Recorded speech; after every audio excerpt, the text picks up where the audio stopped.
And a huge night for your career as well. Massive night for my career. So yeah, victorious 100%. That's my goal, that's my plan, and that's my motivation. So yeah, looking forward to it. Respect to the team. May the best man win. Violence. Jake Paul woke up, stretched, checked his phone, and chose Anthony freaking Joshua. Lights on, mayhem loading. Netflix just hit the "Are you still watching?" button on boxing. Well, my thoughts on it is that Jake Paul's had a lot of accusations over the years for a guy who's had no amateur fights. What's he had, about 10 or 12 fights? I'm not sure what he's had. And, you know, you look at the opposition he's had and people saying, when's he going to fight somebody? He stepped up. He's stepping up to a two-time world champion, a genuine heavyweight, a proper heavyweight champion, and an active fighter. And this is a big moment.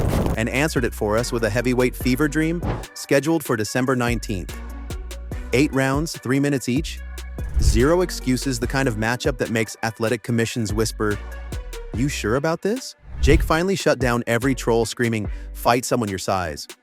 Cool. Now he's fighting someone his size and someone who used to rearrange heavyweight skulls for a living. Joshua's got a slide under 245. After strolling around over 250 like it was an all-you-can-eat era. 6'6", 250. Even if AJ just wants to keep him on the end of a jab, look at the reach. He's got a 6-inch reach on Jake. And trust me, the Chloe concept has told me the 6 inches is more than enough. Okay? So that's going to be a problem. Again, not even talking about the fact that AJ is more dangerous with just his power, but the jab, the reach, the extent, turnover of the right hand, he's going to be able to hit Jake at range. Jake can't even hit him. 43 amateur fights, 32 pro fights. He's 28-4. He's an Olympian. He's a gold medalist. He's won the world title. Delusional, yes. Very rich, yes. Jake's got to survive a gap in experience big enough to host the Olympic opening ceremony, and both dudes are wearing straight-up regulation 10-ounce gloves. Translation: no, this is not a YouTube skit. This is a potential hospital bill with sponsors. First press conference hits November 21st, and you can already hear the tension humming like a microwave full of metal. AJ has to cut weight without cutting power. Anthony Joshua wants to turn up and just make it look like an exhibition. I don't know what that helps Anthony Joshua do besides get a big paycheck.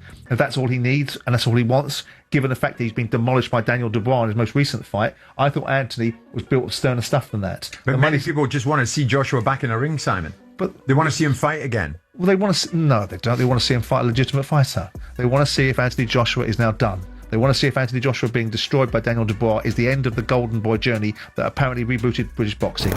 Jake has to pray experience is overrated, and every trainer within a 5-mile radius is suddenly sweating harder than the fighters. But here's the real circus. The internet is split like a bar tab between friends who don't actually like each other.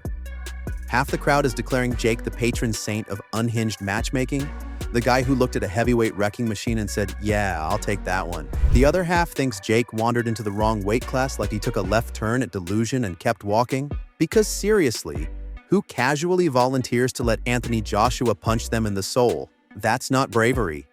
That's either heroic commitment or a level of confidence only found in people who don't read medical pamphlets. But that's the magic, right?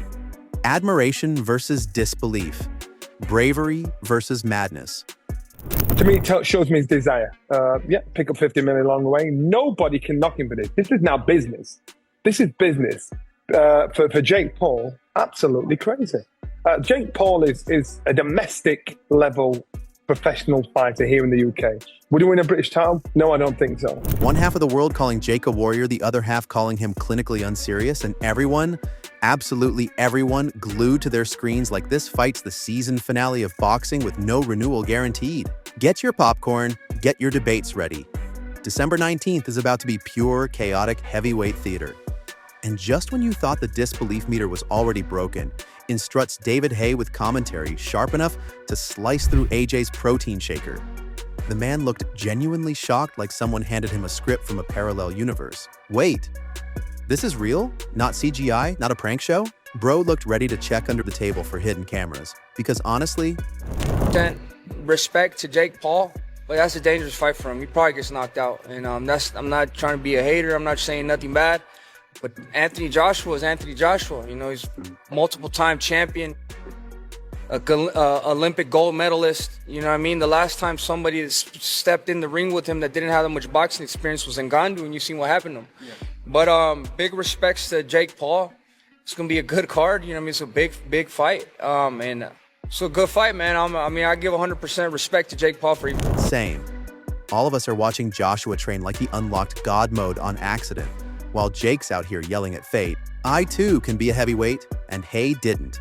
Sprinkle sugar. He dumped the whole bag out the window. He basically said Jake's best punch would tickle AJ like a friendly breeze, while one Joshua power shot might have Jake searching Yelp for hospitals with 5-star reviews. But here's the twist: Haye still gives Jake props, because choosing AJ is like looking at the amusement park map and saying, yeah, strap me into the ride that launches you over open shark water. It's brave, genius, unhinged, or a marketing degree's final exam, maybe all of the above. Love him or doubt him. Don't count him out. You know, I think that's a very dangerous fight for Jake Paul. But at the end of the day, you know, we could have a big upset, you know. But I think that AJ is too much for Jake Paul at this point, and he's bigger than Jake Paul, in my opinion. Do you think it's competitive? A lot of people are saying if AJ doesn't get him out of there in 2 rounds, it'll be a huge embarrassment. I don't think that's not the case, that he's gonna get Jake Paul. At the end of the day, Jake Paul has been training hard too, and you know he's a pretty good fighter. I don't think he would take him out in 2. Jake swinging for a plot twist so wild, 2024 might file a lawsuit. Haye's message? AJ risks nothing but time. Jake risks his consciousness. We get a spectacle nobody asked for, but everyone's doom scrolling for. Then Gareth Davies walks in like the professor with the cold, clinical breakdown. No fluff, no fanfare, just straight reality. For AJ, this isn't legacy chess. It's a colossal paycheck with a side of American eyeballs. But because the fight is fully sanctioned 8 threes, 10-ounce gloves, AJ capped at 245, there's no exhibition parachute. This counts. This matters. And that means pressure. Gareth drops the brutal truth. If AJ doesn't end Jake before round 2 expires, the internet is going to roast him so hard he'll need aloe. Joshua can't just win, he has to demolish. Because a heavyweight icon struggling with a cruiserweight content creator? That's the kind of PR nightmare that trends worldwide before breakfast. Sure, commissions and old-school purists are grumbling like they stepped on a Lego, but the money isn't whispering, it's screaming. This entire event is a jackpot wrapped in chaos, tied with a bow of, did this really get approved? Bottom line, AJ gets the bag, Jake gambles his entire career arc, boxing meets celebrity meets danger meets pure madness. AJ's fighting for pride, dominance, and the right to never hear a meme again. Jake's fighting for respect, survival, and his chance to scream, I told you, at every hater within Wi-Fi range. And the rest of us? We're locked in, popcorn ready, watching 2 universes collide like someone crossed streams in a Marvel movie. Whoever you're riding with, however you think it ends, one thing is guaranteed. December 19th is going to spark arguments that'll last longer than AJ's ring walk. Now hit the comments, is Jake Paul rewriting boxing's rules or just writing his own eulogy? Is AJ hunting or just collecting a check with interest? Who walks out victorious? Who gets humbled? And what's the real storyline when that bell rings? Yo, smash that like button, share the chaos, and subscribe to Boxing HQ. See you in the next one.